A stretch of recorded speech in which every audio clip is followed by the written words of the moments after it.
5 minutes, yeah. He made it.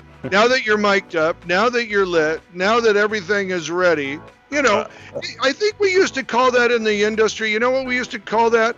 A rainbow. Because a rainbow always comes out after the storm, right? So perfect. You know what?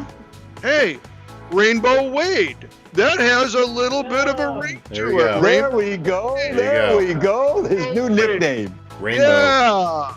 Hi, Don. So, Don, how long would Wade last under your productions for being late? Well, they say if you're on time in the film business, you're 15 minutes late. So he's 10 minutes late today. You gave it to him. You gave it to him hard. I love it. I love it. Okay. Well, and this is really, with the crew thing, and I can honestly say this is where the ribbing starts, and it never ends until the end of the day. You know what I mean? That's pretty consistent with that.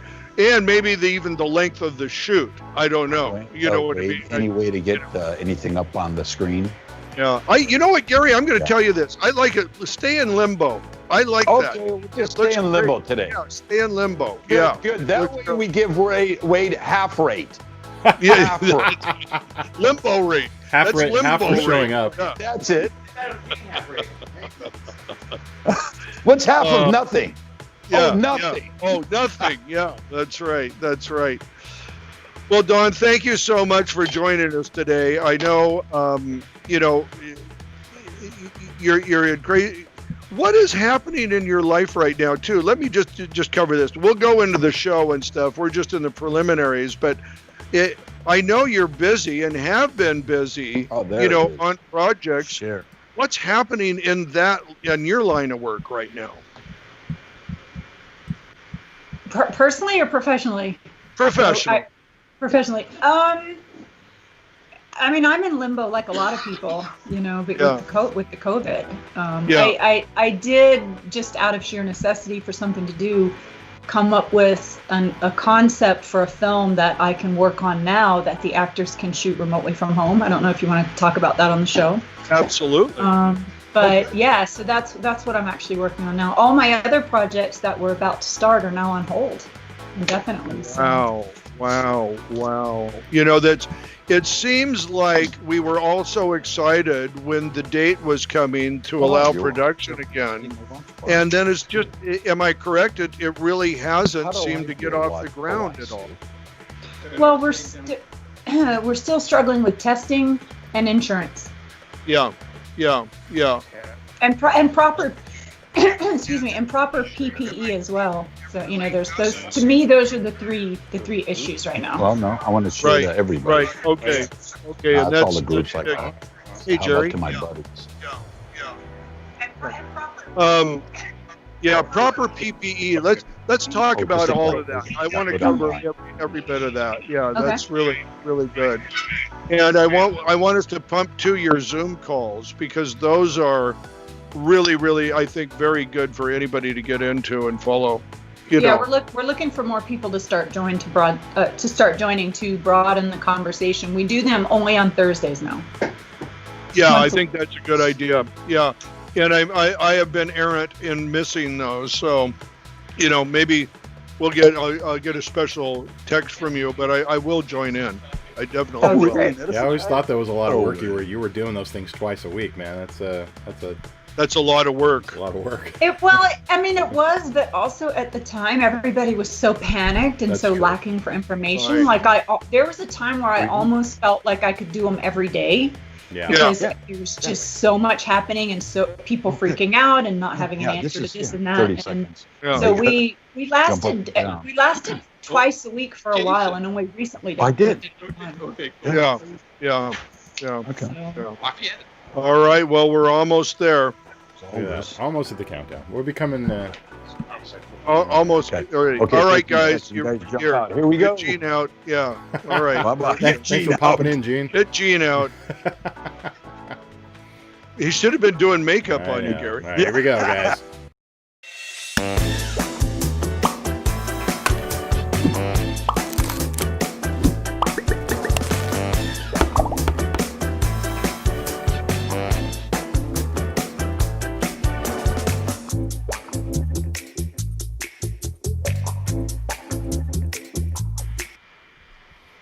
Hey everybody, how you doing? 2:00 got to be Burnie's Applebox. Friday, here we are, another installment. And this is actually show 141, believe it or not. Hey, you and look at my notes. I can hardly believe it.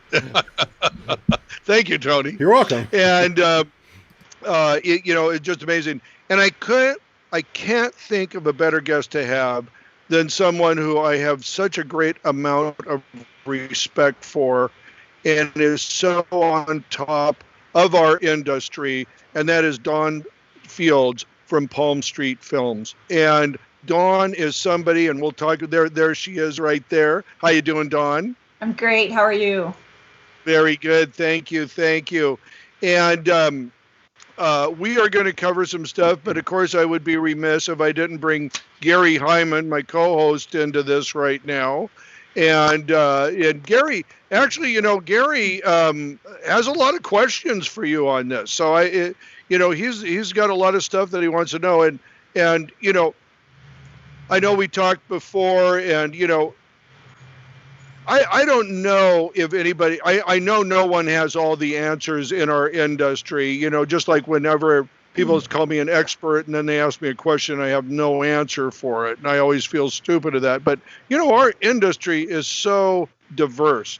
It is so many moving parts of everything. So I'm going to question you today about a subject I know literally nothing about, and that is the production of the smaller feature, the independent film.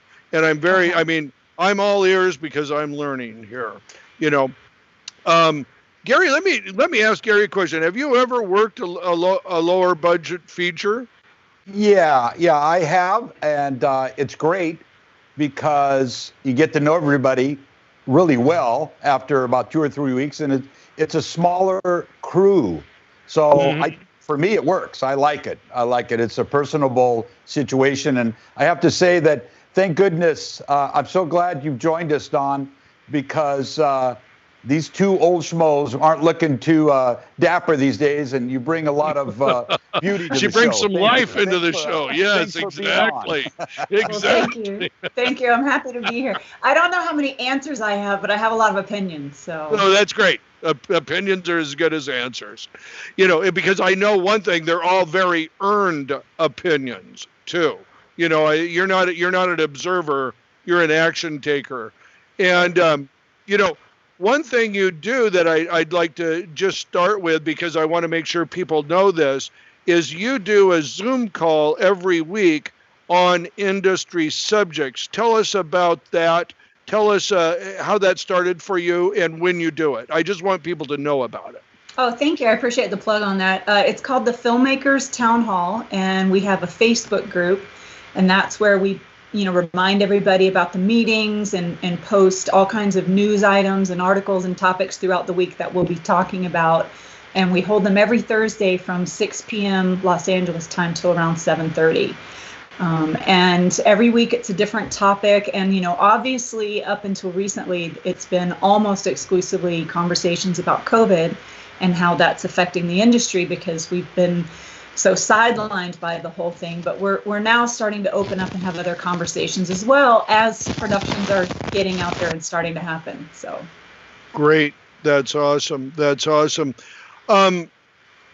one thing is can you just give me a synopsis, a quick just overview of the business model for the independent film? You make it. You sell, and I'm just surmising here, correct anywhere I'm wrong. You sell it to a distributor. The distributor then puts it out. And where does that film end up? Well, this is where my answers and my philosophy about the whole thing might shake up what you currently know to be true. Let's say, or imagine to be true. The problem at the low budget independent level is there is no sustainable business model. And when I say that, it's because a traditional distributor will tell you to go make your film for as little as possible, because unless you put a big name in it or it's just some kind of outbreak of a story, or breakout. Sorry, not outbreak. I'm gonna be careful with my lingo. My lingo today. Outbreak. Unless I've got COVID on the brain still. Unless it's some big breakout of a film or has a star in it or is some kind of story we haven't been told before, or it just gets some kind of phenomenal press or has an existing fan base somehow, unless any of those things or combination of those things are in play, the distributor will tell you that you're probably not going to make any money. And so they keep telling filmmakers to make films for no money if you can. Make it for $5,000, make a feature for $10,000. Like, I don't know of a distributor right now who would advise you to make a feature film for more than $10,000 if it didn't have a name in it or some other kind of pedigree or value. The problem is to make a quality feature film for such little money means you're probably not even paying people legal minimum wage. And so it's not really a sustainable model when you look at it. So what you have is a lot of what I call hobbyists, people who make films because they just want to, and they involve their family or friends or colleagues, or they just, we've all been there in the beginning of our careers where we're like, please help me make my first feature film. I don't have any money, but I've got a lot of passion. I've got a lot of drive. Please help me make my movie. And you can do that when you first start out, and sometimes you have to do it that way. But at some point, you have to start paying people. And that means raising more money. And last night in our town hall, we were actually talking about how if filmmakers would spend as much energy trying to raise more money as they spend trying to get people to work for free, it would balance out more. But I think we all have a psychology of how much money in our brain we think we can raise realistically. Yeah. And I think we were talking about budgets last night and where budgets come from and how do producers come up with budgets. And my personal philosophy is it comes from deep within the psychology and maybe even the heart of that producer who says, how much money can I realistically raise? Because if you think you can only raise $5,000, that's a different movie that you're making than if you feel like you can raise $500,000. Mm-hmm. So absolutely, it's a very multi-layered problem. So on the one end, you have all these crew members trying to make a living and support their families and all that kind of stuff. But at this low-budget independent level, you have all these producers who don't feel they can raise a lot of money. So right. It's a disjointed system. And to go back to your original question about distribution, what a lot of us are trying to figure out now is, how do we solve the current problem of we make, let's say, $100,000 movie. We raise enough to pay people minimum wage. We're paying for what we should be paying, not borrowing, favors and stuff, but we're actually paying a decent location fee and getting proper insurance and paying people a decent hourly rate or daily rate. If we do all that, let's say we pull together a single location, low budget film for $100,000. No names. Just call it a horror film. So it has some value in the market as a genre film. So you go out there and you send it to all these distributors. These lower level ones are probably the ones you're going to be dealing with. And those guys are going to take it on. They're going to slap some sexy artwork on it. They're going to send it out to their usual buyers, and that's all they're going to do. They're not going to put any marketing into it, no money, even though they will tell you in their contract they can take up to, $50,000 in expenses. They don't actually have those expenses. And I can tell you in a minute how that works as well. But the problem is now that distributor goes in and makes $50,000, $100,000 off turning over that film to their usual buyers, and the filmmaker doesn't even get any money back at all. So it's a system where the filmmaker is taking on and their investors, taking on all the risk, and the distributors and the people who sell the film are taking on no risk. It's a broken system. Yeah. Wow. So now that distributor who says, and you said one thing in there, let me just go over this and you can talk about it, but two things here. But he says he has up to $50,000 in cost, which they're claiming, and that's what they have to, quote unquote, recover first, I'm sure. And then he goes out and you said sells to the usual buyers. Whom would those buyers be? Well, and let's obviously we're using the term he very generally. Let's say they, them, right. Them, just a general term. Now a lot of these distributors go to film markets every year, AFM, Berlin, Cannes, those are like the usual ones right now. So they make those trips every year, and they have certain existing relationships with buyers that they've worked with over the years. So those buyers that they've worked with previously are what typically make up their usual suspects.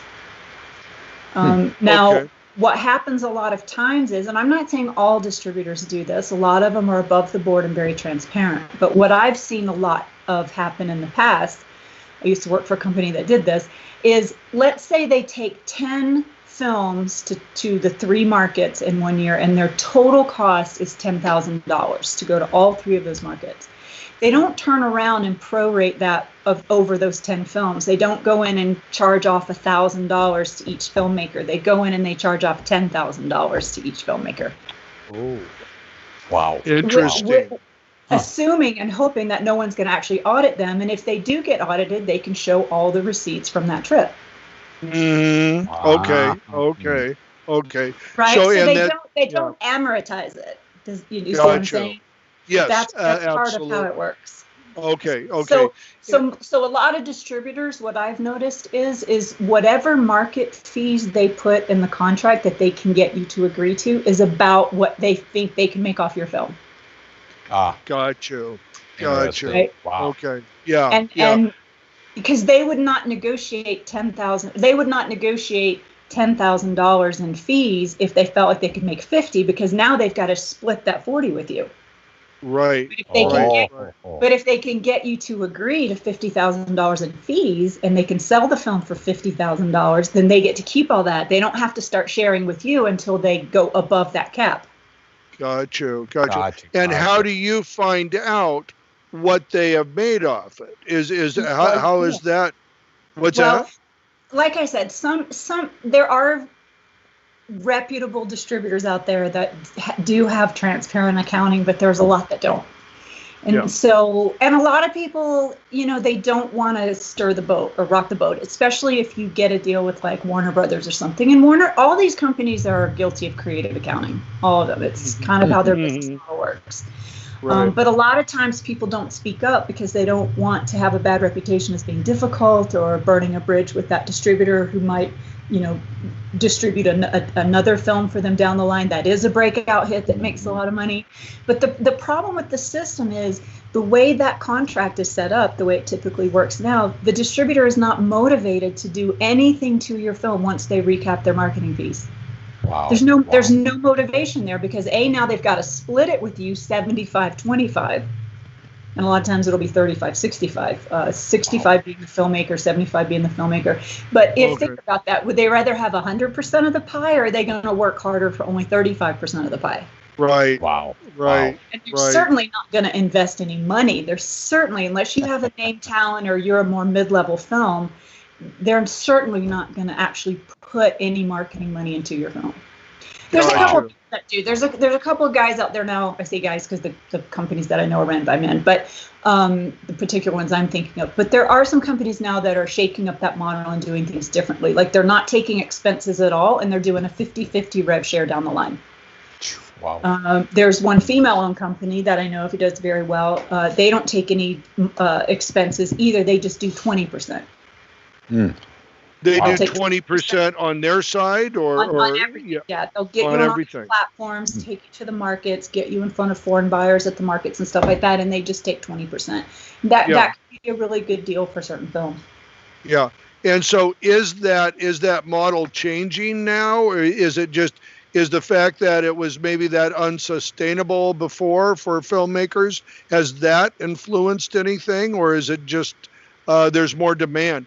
Yeah, and what about the demand? Is there more demand now with all the streaming and all that? Well, the two companies that I referred to, the one that does 50-50 and the one that just takes 20, I do believe those companies' business models grew out of trying to solve this problem. It's not a complete solution, though. There's still, good news, bad news about it.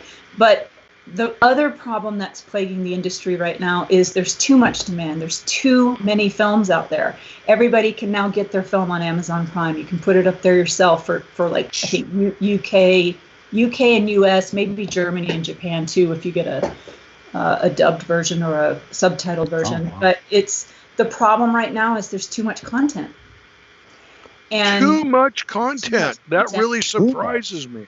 Wow. Yeah. Yeah. And it's driving down the cost of the film. So what's happening with a lot of these distributors now is they're turning to bulk sales and bulk buying. So they'll go in and they'll acquire as many films as possible, negotiate the highest amount of marketing fees that they can justify an offset or that they can get the filmmaker to agree to. They make the bulk of their money that way, and then they'll go sell a package of 30 films to one distributor or one buyer. And the problem is each one of those 30 filmmakers is going to see a tiny piece of the pie. Wow. Yeah, it's messed up. It's not working. Wow. It's there's no way to make a sustainable living, in my opinion. I've yet to know anybody who does it. I know one guy, Jason Horton, who does YouTube videos. If you guys want to look him up, he's trying to make a living at it, and I think he's doing okay. But he'll even tell you it's because he has like 50 titles. He cranks that. It's volume for him, because just one or two films could never sustain a business or a living, even for him. And he's, really kind of understands the system and knows a lot about it. It's broken, and we're all scratching our heads trying to figure out how to solve it. Wow. I didn't realize it was that sort of dysfunctional, to tell you the truth. It's bad. And so when you ask me, like, what's the plan? How do you make a film, and then how do you get it to a distributor and sell it? Right now, my answer is you don't give it to a distributor at all. You find any other way to get your film out there, because you won't see a dime. The distributor and possibly an aggregator and possibly a sales agent are the only ones that are going to make money off your film. Maybe the platform. Amazon takes 50%, YouTube takes 50%, Tubi TV, they're going to, everybody takes their cut. That's on top of the distributor and the aggregator and the sales agent. Wow. There's too many fingers in the pie. And you have to think about this. How much money per sale can you make on an online streaming film? Generally speaking, $3.99, $4.99. That's about the average price of a rental, like on Amazon, right? Yeah. Okay. So how many units, how many eyeballs, how many people renting that movie at $4.99 do you think you have to get to make a dime yourself? When it goes through all of this waterfall. No and clue. Forget if you have investors. If you need investors to make your film, you're really in trouble as a filmmaker, because it's going to be the exhibitor, the exhibitor or the platform, either the theater or the streaming service. They're going to get the first cut of the pie because they get the money first, right? Possession. They get the money in hand, they take their thing. Then the distributor, then the sales agent, then possibly an aggregator if you went on Tubi TV or something like that. Now you've got to give your investor 20% ROI plus 60% or 50%, whatever your deal was with the investor. Forget about it. Forget about it. Wow. It's not sustainable. It's a broken system, and it's only being driven by people with stars in their eyes who just have this passion for filmmaking. That's all, because it's not a good money. It doesn't make sense money-wise or business-wise, right? No. Yeah. So there is no real business model for it. It is simply people who have a desire to make that movie or story that they put out there, and that is the only thing that is keeping it alive right now. Well, correct? There's because of the internet and all the possibilities that's now brought, there are really smart, creative ways that filmmakers can get their films directly to audiences. Now, the film that we were about to go into production on right before the pandemic hit was honestly one of the most brilliant ideas I've ever had. We set the movie in the world of this phenomenon on YouTube that people are obsessed with. So we made the movie specifically for that audience because we knew how to reach the audience. Sure. They're on YouTube. Yeah. And So but you did not get to make that movie, correct? No. Our first day of principal photography was supposed to be March 26th. Ooh. Yeah. So now it's on hold. And in the meantime, like I said, now I've come up with an idea for another film that can be shot completely remotely, not putting any cast or crew in any kind of danger at all. But even that one, there's, it always takes twice as long and costs twice as much. Like, it's a monumental effort to get a feature film made. Yeah. Wow. That is worse than I would have thought, to be honest with you. It's a very bad situation. How do you do it? How do you stay in the business the way that you do? It's a lot of faith and hope and putting things on credit cards and hoping that it's going to pay off someday. I really, I'll be honest, I haven't quite figured it out yet. We really felt that this YouTube film was going to be that disruptor because we figured out how to avoid distributors, sales agents, only involve a small handful of investors. Like we really had that one figured out. And as soon as we can get back to making that, we're hoping to get back to making it. But the problem even with something like that is things change overnight. What's going to happen when that YouTube community that we're building the film around isn't popular anymore or goes out of fashion or there's some kind of scandal that happens within it and now nobody wants to hear about, it gets canceled. You know, yes. There's no paradise. Yeah. How about small television production? Is there any sort of independent life in that? I mean, I always hear about these web series. I guess that's maybe even the old word for them. I don't know what the new word be, but web series, serial style, storyline being produced. Is there anything in that market at all? I can't speak to any of that. I don't have any experience in television or web series or TV series at all. Mm-hmm. I don't know how they're doing it. I know that for a long time, web series were all the rage and people were going out and finding advertisers and sponsors to get them paid for, and then they would release them like for free on YouTube. Right. And I'm actually I was just thinking about this today about all the different ways filmmakers can maybe disrupt the system again and try to find something that works. And one of the things I thought about was going back to that PBS type model where you create a program and you go out and you find a sponsor or an advertiser or someone who wants to sponsor that. And then you make all your money from them and then you release for free on YouTube. And that frees you up from worrying about piracy as well. Piracy is also a very big issue with online streaming now. Okay. Wow. That is incredible. Yeah. Burnie, question for Don. Speaking of pre-COVID, COVID, and post-COVID, now and budgeting, crewing.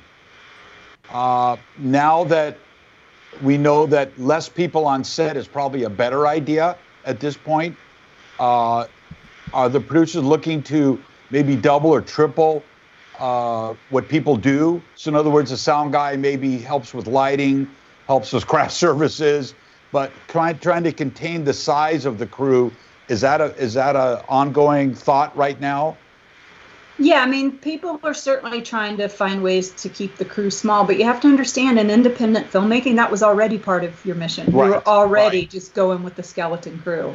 Craft services and audio, right? Yes. That's a weird combination, Gary. I gotta, that's a new one.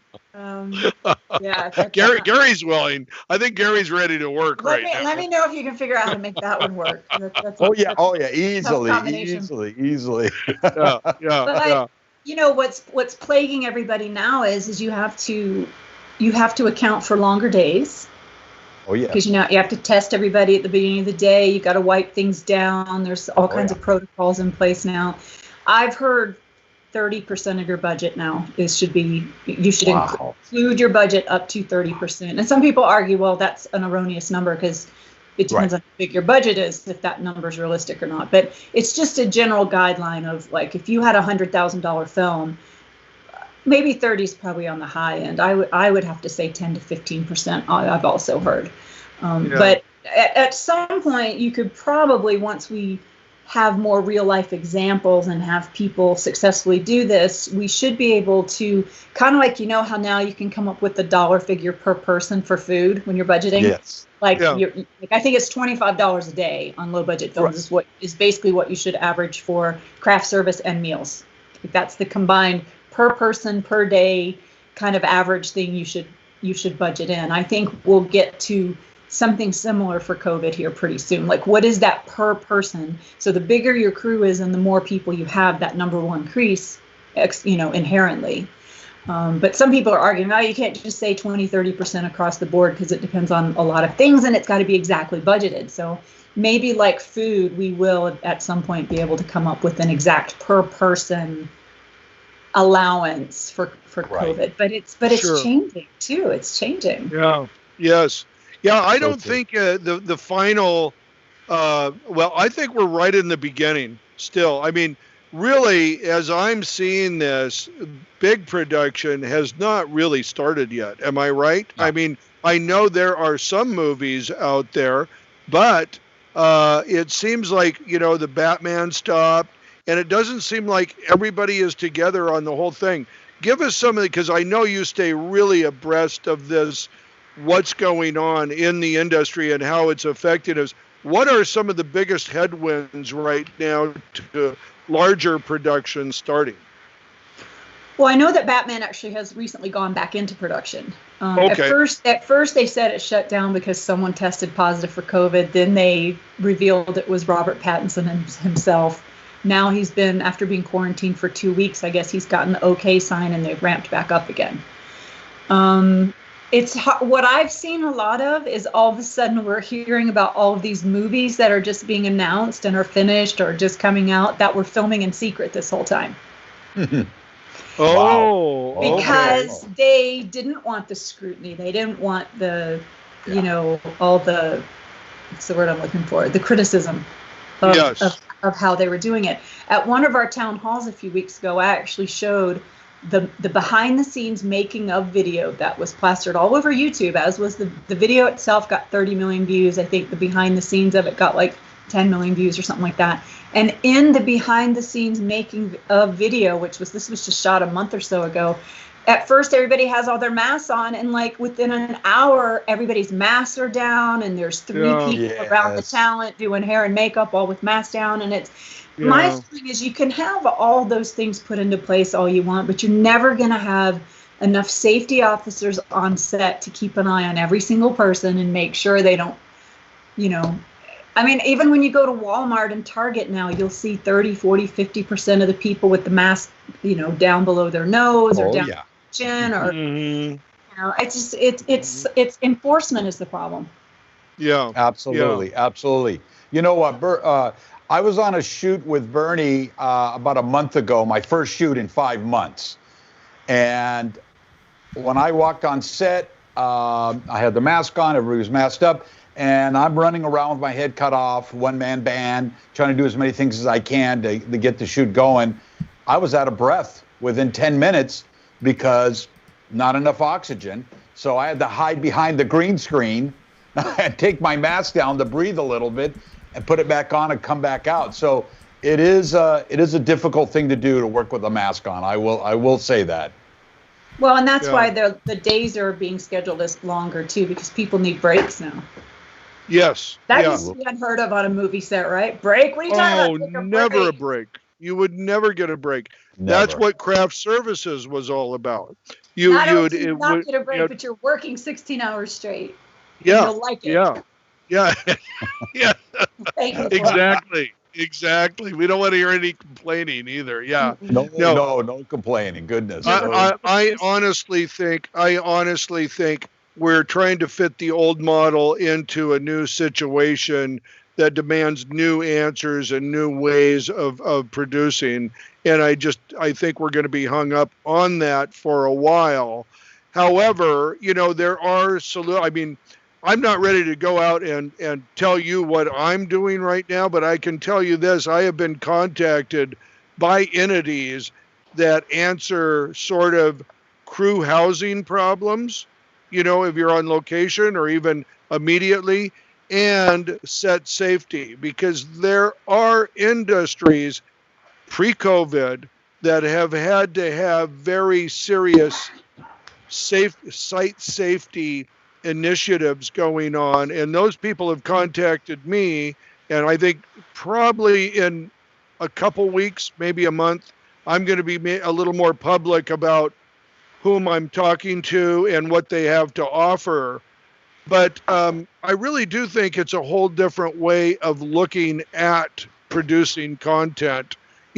Another thing is, for years and years, and you know this, Don, and certainly you do, Gary, the whole thing is, how do I get the crew smaller? How do I make the crew, hence, sort of, in that, still be capable, still move fast, but make them as small as they can. And there's a point you hit where there's just not possible to cut anymore, and I'd say in our industry, we're about right there.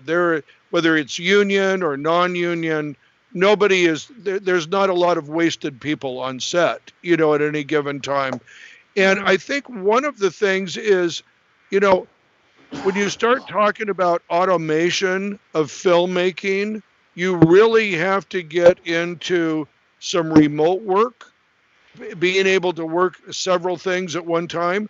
And I will say this, and this is one of those industries that I'm talking to right now, is robotics. And I know it doesn't seem like it's possible to use robotics, but I have been turned on to people who have introduced me to things that really have blown my mind and can be very efficient in set safety, and making crew safer and more effective in like some exoskeletons and even robotic stands, things like that, So I think there's a way to go, but I think we're in this period, and I don't know if we're in a period of like, this stuff will get developed during this time, and here's a question I have for you, and then COVID goes away, you know what I mean? And then we implement this stuff, then the things that can save money and save time.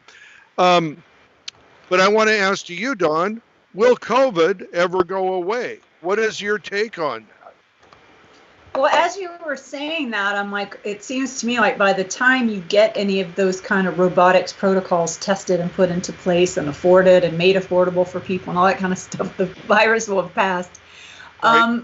But there's something to be said for maybe this is going to end up changing the industry in that direction, because maybe you save so much money at that point. If some of those things are instilled, then maybe just moving forward, even without COVID, you may want to take advantage of some of those automated systems to save money. We all, all producers know that your single biggest line item is always your people. It's always the crew. Right. Always. Right. And yep. So I don't know. I mean, when is it going to be over? It's like, gosh, I'm no scientist. I have no idea. But I will tell you this, though, that even back in April, when we first started having our town halls, we were all kind of looking at the Tyler Perry camp quarantine model and saying, yeah, that makes sense. That actually makes sense. And that actually could be very effective, and it actually could work. And I think it did work for him. The problem for a lot of people is at the low budget level, how do you pay that crew for the 2 weeks of quarantine that you need leading up to the shoot? Right. And then, of course, now there's a whole thing with insurance. Insurance companies aren't covering anything COVID related. So I think a lot of the studios are just building in bigger contingencies and hoping to get lucky. I know that right after Tyler Perry announced his camp quarantine, Blumhouse announced that they were making a film with, I think, either Universal or Warner Brothers, I can't remember, where the studio had said, yep, go ahead and do it camp quarantine style. We can't get insurance, but what we'll do is we'll just back you. If anything happens, we'll just pay for it. If you have to shut down and start all over, like the studio was going to act as the completion bond company and say, well, if anything happens, if anything gets delayed or shut down, we'll just throw money at it. Wow. Is that happening? I can't remember the name of that. I never heard the name of that actual project, so I wasn't able to track it. But I've been curious about it. If anybody knows, please come on the Town Hall Facebook group and let us know how that turned out. But a lot of people are just saying the camp quarantine isn't realistic for them because they don't have. They can't contain everything in one set or on one compound. There's moving parts and multiple locations. And again, for the low budget people, how do you pay people during that quarantine time? I think it's impossible for the low budget. Yeah. And Bernie, here's the deal. The state of California is pretty rigid when it comes to COVID policies, and what I see if it remains that way and it's a tight regulation type situation for shooting anything in California, I see other states opening the doors and say, hey, we're going to lower the regulations. Come shoot in our state. Well, I think that's already very happened. true. That's already happened. Yeah. I know several filmmakers have gone out of state and already made their films, and they're already imposed on them. They did just that. They went to like Georgia and Kentucky and made their films. Mm-hmm. There's all you have to think about. Also, there's a lot of communities and towns out there that just aren't as hard hit. Right. If people in those areas or people who can travel to those areas, they can go to movies, they can go to restaurants, so they can shoot their films there. The problem areas are just the really high percentage of infection rates. Those are the areas that you really got to be careful about. Yeah, absolutely. Yeah. Absolutely. No, I think that's a very big thing, and I think there's going to be a lot of changes in our industry just made by that. I want to ask Tony though, because we're carried away here. Tony, is anybody asking any questions? I'd like to hear some comments.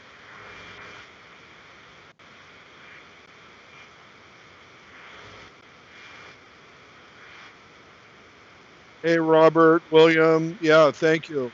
Yeah.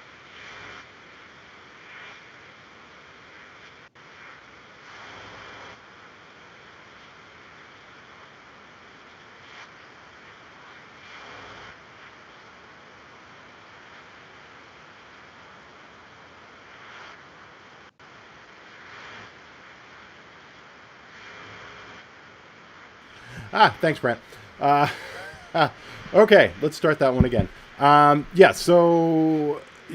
Starling was talking about network reality, again, having to ramp up their COVID group. William Primrose doing diversifying, getting into other things other than just features. Brent Collins possibly using Twitch as a place to launch films. I know Twitch is a kind of a strange animal in and of itself. It's mostly for gamers, at least that's always been its vision. Right. I will tell you guys this. I'm friends with George C. Romero, and he has the Indie Brigade, which is very popular, and they've been doing live YouTube shows every Friday for a long time, and they just recently switched to Twitch, and they're having a really good success there. So I think we are starting to see some filmmakers moving over to that platform. Yeah, look him up. Indie Brigade on Twitch is George C. Romero's name. Yes. He has a very devout mission to help independent filmmakers. He's so giving of his time and his energy and his knowledge and his resources. And the Indie Brigade is amazing. That's great. That's awesome. We'll do. Yeah, I think we are in this process, of course, of the time and new mediums, new platforms. And all of that, and I think this is one thing that I say this every show. I mean, we are in the golden age of opportunity. This is the biggest disruptor in all industries anybody can have, and what comes out of this is going to be the quote new normal.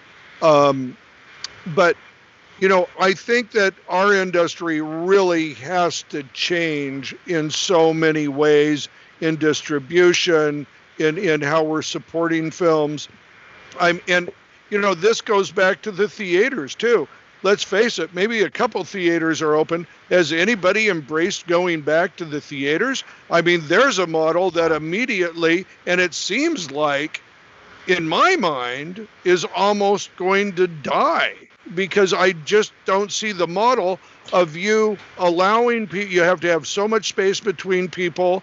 If you're supposed to have masks on, how are you going to eat the popcorn, right? If that's the thing. Yes, and it's back to enforcement, right? Once those lights go down, are you going to have ushers standing in the aisles with flashlights telling people to put their masks back up? Right. The moment those lights come down, those masks are coming off. I mean, it's just the way it's going to be. But I got to tell you again that, there are a lot of towns and areas across the country here in the United States who aren't as hard hit, whose movie theaters have opened back up.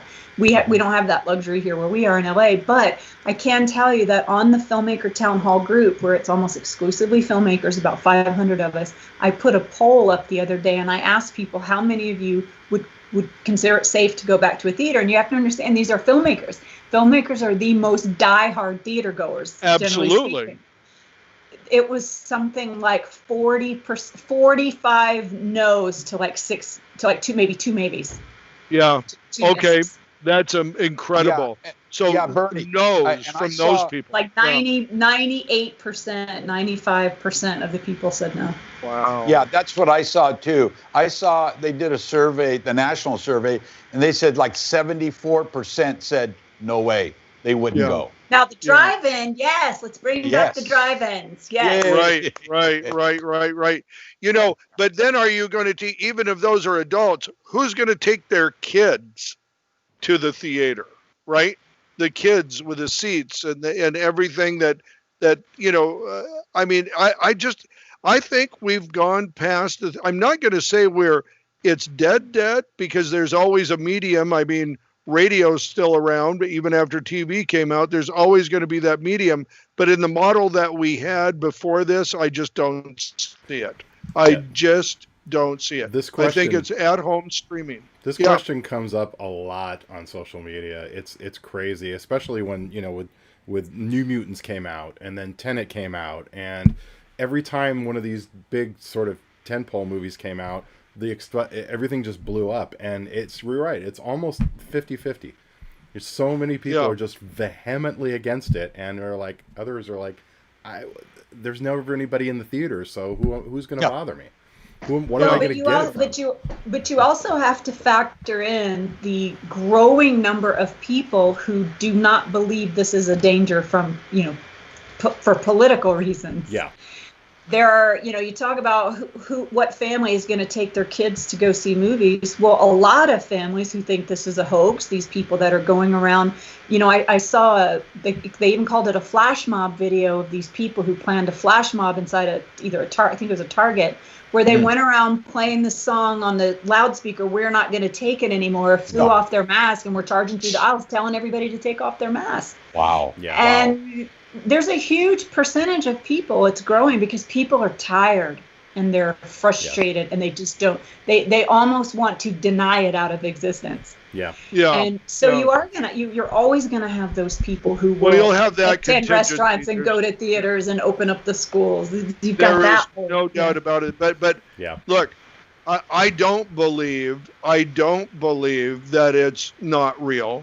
And that contingency of people is going to be more infected with COVID, unless I'm wrong. So I mean, ultimately, that is going to be the deciding factor there. And we are, without getting into where we're at politically, it's cuckoo time right now. Right. You know what I mean? You can believe anything you want to right now. Here's the good news. They were imagining, just based on previous epidemics and previous outbreaks and things like that, they were predicting that it would take up to 60 to 70% of the population getting infected to have any kind of effective herd immunity. You've heard a lot of talk about herd immunity, which is something they somewhat did successfully in Sweden. Depends on your definition of success. But there is some scientific evidence and data to suggest that it's actually happening with this particular virus more at 15 to 25%. So we are seeing the infection rate go up, but we're seeing the severity of it and how badly it affects people go down. And part of that is we have better treatments too. But there is something to suggest that it is kind of petering out on its own more quickly throughout the community than was expected initially. Yes. So that's at least a little bit of good news. Yeah, I'll just put my stamp on that and say, don't take your mask off yet. It does not mean you can run around Target without a mask. That's right. I would not. I would not. Take Burnie, anything. Nothing will ever replace the movie experience, going to the movies. Yeah, right. That's a given. But with COVID and the new technology, the new televisions that are out there, big screens, 80 inches, 90 inches, the sound system, and nobody walking in front of you, no kids are screaming, babies screaming. The theaters, boy, I hate to lose them, but I see the writing on the wall. I'll tell you, I think that there are other things that could come up, and we're probably talking generational now, because remember, everybody that I'm looking at on this screen right here has grown up with going to the movies and being in a theater and having that exact same experience. And I always say everybody got into the movies sitting in the back row of a dark theater. That's where they fell in love with being a movie star or a director or something like that. That's where it happened for them. However, 30 and below have an entirely different set of experiences, one of which is headsets and gaming, which for us, I mean, I put it on those things and it's very interesting, but I'm certainly not married to that experience. There are people who are. I don't know how many people watched 2 days ago when Facebook put on its Oculus show. If you saw that, there is amazing things that they are going to be doing in the next couple years, some of which they are releasing right now. But with our guest 2 weeks ago, I believe, we had the 360, we had the Oculus, you know what I mean? Adrian was on here. And I've talked to Adrian about the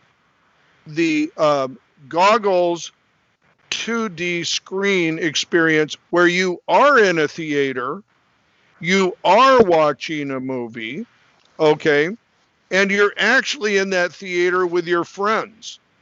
And you can actually communicate with the movie, and you can talk to your friends while you're doing it.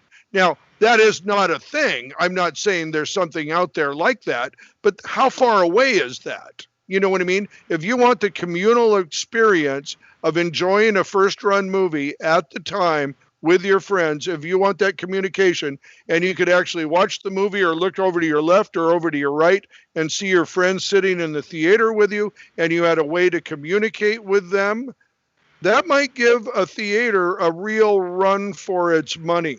Like they play these games together, they all hook in and they're playing a game together. So you take that same kind of concept and just have it be a movie that they're watching instead of a game that they're all watching it together. That seems like that would be very easy to swap films in for that, because it's already existing. Yeah, exactly. I don't think that is hard, technology. I don't think that's a hard move to make. Of course, I say that without even knowing probably how to turn the damn headset on. So, take that for what. Easy. Hey, Bernie, it's called the on button. The on button. Thank you. No, it does. It sounds like, but solutions like that for the next group of the generation of entertainment buyers. Remember, that's what a movie is. It is based on entertainment buyers. You're buying the entertainment on Netflix. You're buying it on cable TV. You're buying it at the movie. For that next generation, I don't think it's that big of a leap. Yeah, and I think too, though, that if theaters can financially figure out how to survive this period that we're going through, once we do, and I know it won't happen like a light switch, but once we do start kind of feeling comfortable going to these things again, those businesses are going to boom. People are going to start going to the movies 3 times a week, and for a while at least, right? Because it'll just be, we'll have missed it so much, and it'll be such a unique experience all over again that people are they're going to go shopping, they're going to go to movies, they're going to go to the roller rink, like whatever they can go do, they're going to do in droves. Yeah. But, I'll tell you, and I can't read what everybody's reading here, Tony, so I'm going to come back to you, and I want to hear their thoughts. But the whole trajectory of movies and movie theaters for the last solidly 5 years, maybe 10 years, has been this model is not working anymore. From the filmmakers and the big budgets to the studios to the theater owners and all of that. I mean, with that much headwind, and it seemed like nobody had a solution figured out either. I mean, Spielberg, what was it, 2 or 3 years ago, predicted the end of the movie industry, actually? Like 15 years ago. Okay, yeah. 15 years ago. You know, and with all those headwinds, with this, I'm just looking at it as sort of possibly being a real death knell, you know, if you will, to that. The theater. Yeah, and Tony, let's unless you have something to say on that, Don, let's hear what other people are saying. I'd love to hear this. Actually, Starling was talking about the theater model.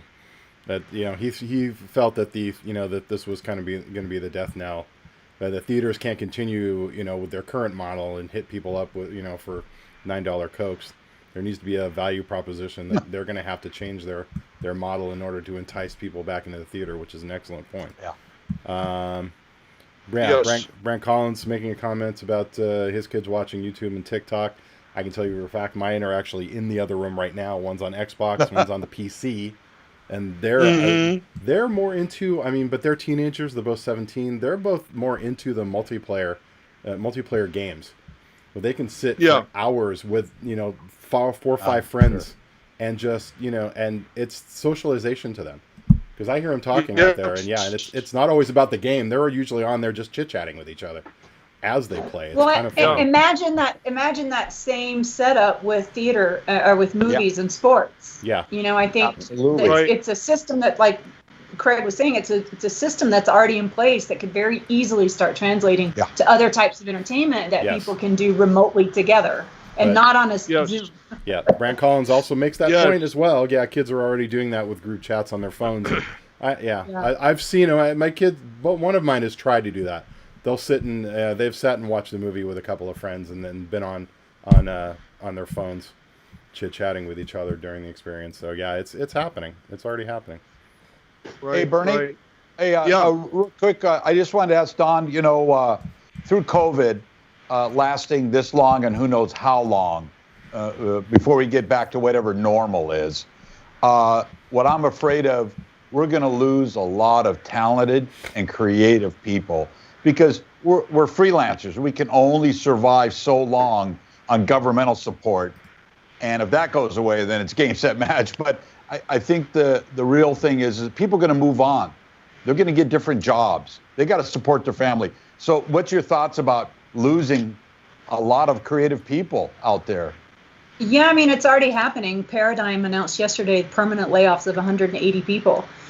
Where are all those agents going to go? Yeah. But I think it's like anything else. They're also saying that people are leaving the big cities like LA in mass exodus. That's true, but there's a whole bunch of people coming in too. So it's all, you're always going to have out with the old guard, in with the new. Sure. But yeah, there's going to be a lot of collateral damage in all industries. Yes. Yeah. Certainly in ours. That's one thing I've talked about. I think we kind of touched on it on the show, but I put a couple posts out on Facebook as well on the movie industry. Used to be the big enchilada. I mean, that's where they could refine and take the best creatives, the best of everyone, best marketing people, and everybody wanted to come to that. Now, there's a lot of other players in that creative game. There's social media, there's all the tech networks and stuff like that. And sort of the movies are still playing it like they're the only pretty face in the crowd, And I don't think they get it because, let's face it, I think just watch the news, if you will, that, our industry has always been a little bit abusive to people, and maybe not even a little bit. It has taken real advantage, and you either survived or you died, and that didn't matter where you were on that road either. So I think that we're in for a fight in the whole industry right now. People coming to it in traditional ways, the filmmakers, people who want to tell their stories. And, a thing I made on one of your chats, Don, was, I mean, a kid made what $39 million last year, or 34 million, and he's a 9-year-old unboxing toys. You know, so you put that kind of money. I think we're in for some real disruption. Well, it's interesting. The topic gets brought up a lot about people being abused in the film industry, not paid minimum wage, not given insurance and overtime and proper coverages and stuff like that. I've been on both sides of it. I gotta say, I started in the film business volunteering and offering to do things for free, and I honestly would have paid them to do it. So it works both ways. It's an abuse and it's not an abuse. True. No one's forcing anybody to do it. I would not trade those initial opportunities. One of them was with George Lucas. Actually, I worked with George Lucas very early on in my career. I would not trade those opportunities for the world. Nobody held a gun to my head and said, you have to work for $100 a day. I would have paid them. I would have paid them to learn, to be on a movie and to be on a set. So is it really abuse? It depends on how you look at it. Well, I think that's very true, and I think that still exists. You know what I mean? Even in other industries, I think there's some kid that would pay to work at Facebook. They would pay to work at Google or even Amazon. Or be in the music industry, or be a model. Absolutely. All of those things. So, yeah, I think it's something that, you know, the industry has to be competitive. We're almost out of time, Don. Yeah. Tell us about your Zoom coverage. Oh, we got one real quick. Tony. Yeah, real quick. Somebody has actually had a question. Do you see a particular genre in features in demand now or in the near future? I guess, what do you see as being popular? Oh, can I take that one? Go for it. Oh, yes, all you. Absolutely. I'm actually excited about that question. Here's the thing. Someone who was on our town hall last night who works for Sundance said that this year's Sundance was not even accepting any quarantine films. Okay, there's a lot of talk about how there's going to be this whole surge of quarantine films, whether they were made during the quarantine, about the quarantine, some combination or whatever. Yes, that's going to happen. It is. Then people started saying, oh, nobody wants to see anything like that. They just want comedies right now. They just want fantasies. Well, guess what? You can't ever determine which film you want to make going by that, because if they say right now people want to watch comedies, by the time you write a comedy, get it funded, get it shot, get it distributed, get it edited, get it out there, get it marketed, whatever, maybe people are sick of comedies. So just make a good movie. Just make a good movie. You will shoot yourself in the foot, as I like to say, if you try to guess what the market wants, because you'll never be able to keep up with it. It's always changing. Yeah, there's going to be a lot of quarantine films, but guess what? 10, 20, 30, 40, 50, 100 years from now, people are going to go back and they're going to watch those quarantine films. They might study them in school. They might study them in history lessons, because the art and the stories that come out of this time are going to be valuable forever. So I'm actually doing a quarantine movie. I almost talked myself out of it initially for that. I'm like, there's going to be 100 of them and we're going to get lost among the 100 of them. But then I thought, but wait, if I can be one of the better ones, films like this might have indefinite longevity, because they're always going to be a part of this history. So just make a good movie. Good point. Very good point. Thank you, Grandma G. Something that speaks to you. That is great. Now that's we're awesome.